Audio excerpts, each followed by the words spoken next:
ሰላም እንዴት ዋላችሁ? እንዴት አደራችሁ? እንደየሰዓቱ አቆጣጠራችሁ ውድ ሀገሬ ልጆች ስንቶቻችንን ሆዳችን እንዴት አድርገን ዲቶክስ እናደርግ የምንል እና ይሄ ነገር ዲቶክስ ማድረግ ለሆዳችን በጣም ጠቃሚ ነው።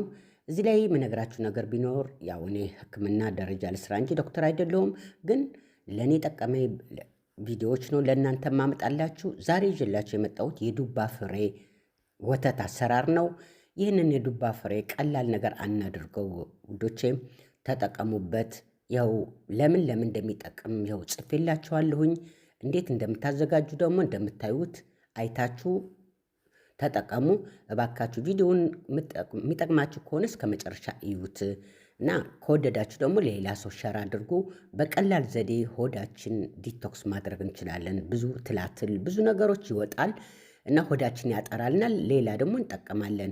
ይኸው ሳናበዛ እንደምታዩት 2 ሲኒ አድርጌ እኔም በ1 ሊትር ውሃ የሮዝ ጨው አድርጌ ነው ፈጭቼ። እንዴት አድርገን እንጠቀማለን ካላችሁ በባዶ ሆዳችሁ 1 ብርጭቆ ለ3 ቀን ለ4 ቀን ጠጡ። እቺ ትበቃችኋለች።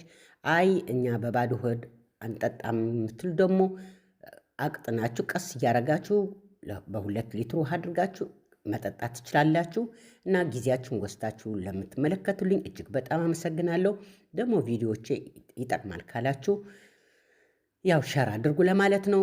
በተረፈ መልካም ጊዜ እመኝላችኋለሁ። ደህና ዋሉ። ቻው ቻው።